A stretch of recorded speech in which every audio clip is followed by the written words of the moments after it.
So today I'm going to talk about Russia's First World War.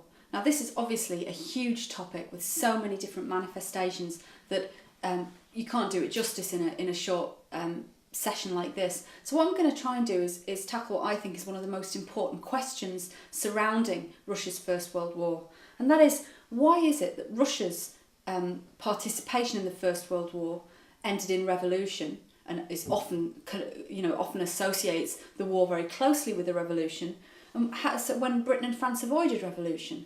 I'm not going to talk about Britain and France today, I'm going to talk about Russia, but I'd like you to think as I'm talking about, well, why did this make Russia exceptional? Is it different from other countries? To what extent were these events so critical in the formation of a situation which enabled revolution in 1917? So these are things that hopefully we're going to cover today. So I'll start by just outlining the different aspects I'm going to look at today. I'm going to start with an overview of the war, and then I'm going to go on and look at the logistics of the war, how the war operated for Russia. I'm going to look at the army, and look at population movement, which is one of the most important aspects of the First World War for Russia. And finally, I'm going to look at the society's response to the war, which is something which we often assume we know a lot about, but is possibly a little more complex than is sometimes being drawn up. So let's see this overview.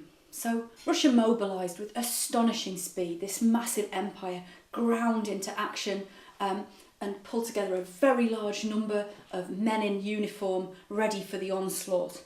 However, 1914 saw a succession of military disasters, and Russia's fighting might was really torn down by the military failures that they had at the outset of the war.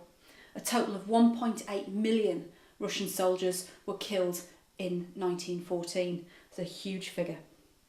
And this all but destroyed the standing army. And when we say standing army, what we mean is the soldiers who were in the army before 1914. So the kind of the people who are best trained, who are in action, who are in colours, they're ready to go. Most of them were killed. So this meant that the new Russian army, the Russian army as it developed between 1914 and 1917, had to rely on its reserves. And the reserves are the men who had trained for a relatively short period and then were allowed to go home and continue their normal occupations. And these reserve soldiers were brought up one rank after another between 1914 and 1917. There was a lack of coherent command for Russia's army. The generals were not very effective, weren't very coherent, didn't necessarily read from the same sheet. And there are lots of accusations of incompetence among senior military figures, which I'm not going to go into today. There was a total incomprehension, you could suggest, of modern war methods. And one of my favourite stories about this is, it's really very sad if you think about it, is if you look at a officer's training manual that was published in 1914. So it's actually something which was issued to training officers in the First World War period. It said that when leading an assault on the enemy forces, the officer must always go first. He must step forward, draw his sword, and glancing back at his men, shout, "Hurrah!" and brandish his sword.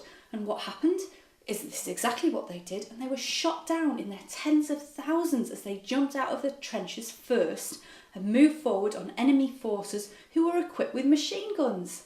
And not only that, but they also wore ridiculous plumed hats, which makes it much easier to pick off the commanding officers. And this is just an example to show you that the Russian war effort was not geared up to modern military training and methods. There were massive defeats and retreats in 1915, so there really is a lot of chaos and disaster going on Russia's front lines, which incidentally were huge. I mean, Russia had the biggest area of front line to defend of any of the warring nations. Nicholas II's involvement is important. He took personal command of the army in 1915, and there were popular suspicions of treason on high. So lots of ordinary people were hearing and I believe believing rumours about the German German connections and support of the Tsar's wife for the German troops, for example.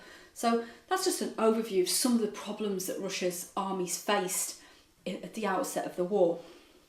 In terms of logistics, what made Russia's problems so great in the First World War? And again, think about the contrast with, say, Britain, France, and maybe Germany as well.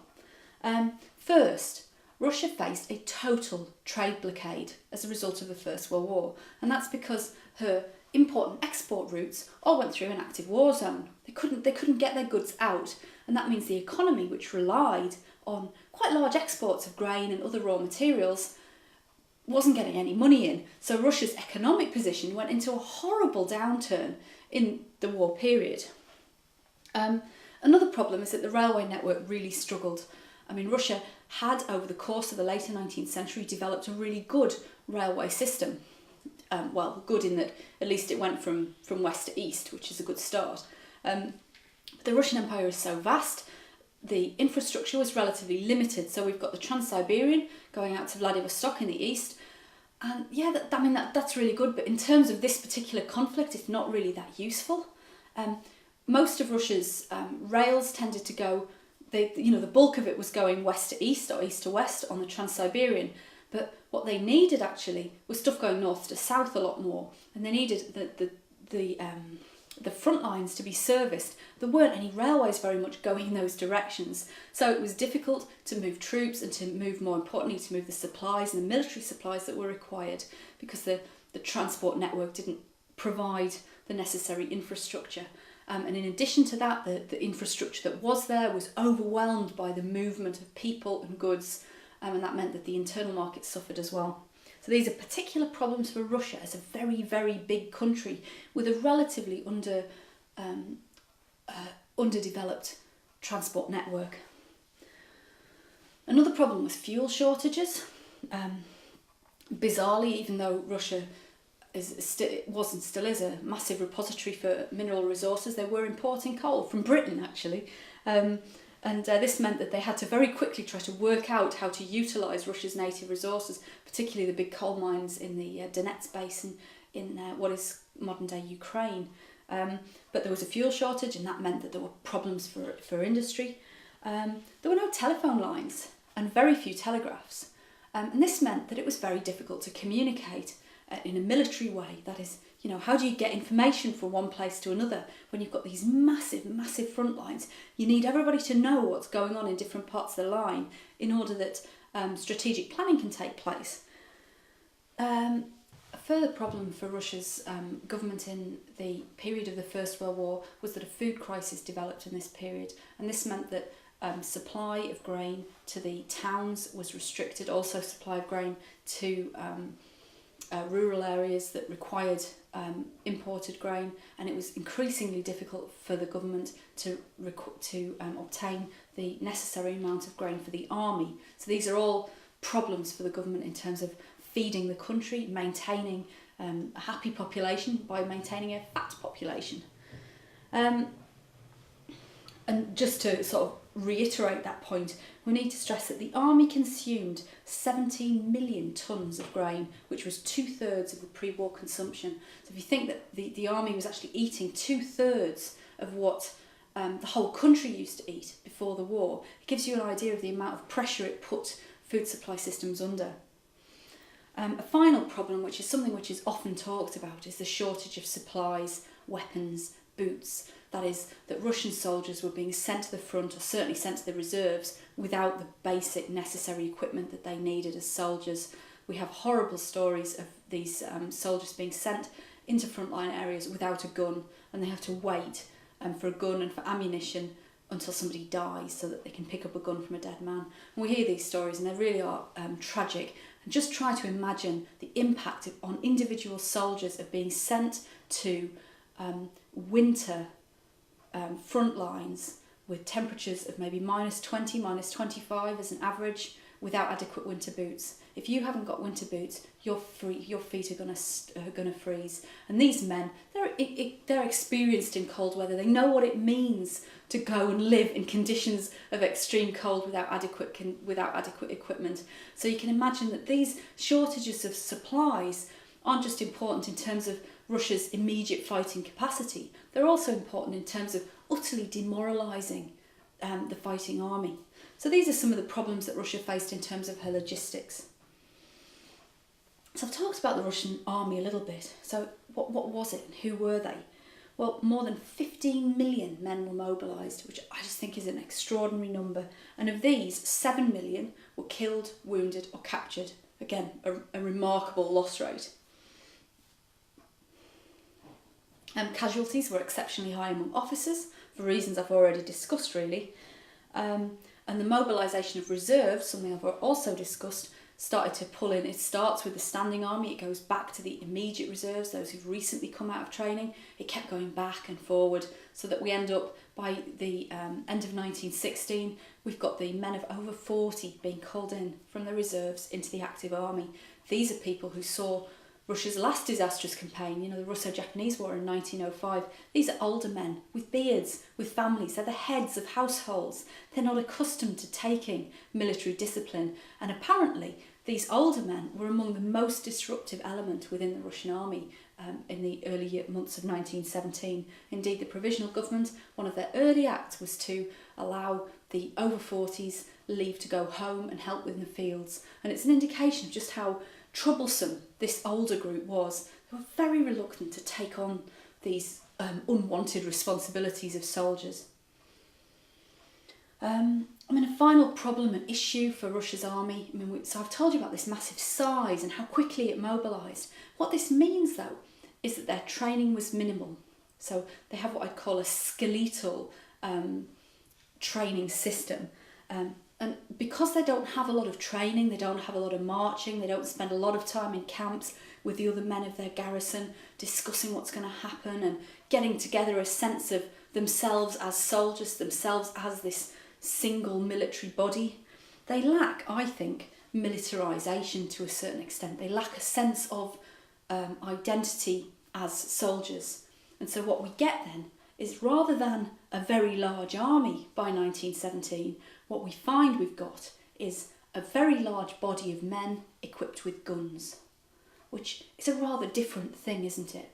And so that in 1917 we see the army begin to disintegrate, and we see that the almost veneer, a thin layer of maintaining a unified, united, militarised army under the Tsarist period, the veneer, the image was stripped away, and what we found was more than 7 million men with guns and coats who went about their own business in their own ways. So this is just kind of trying to explain really that Russia's army was in a fragile position as a result of the First World War.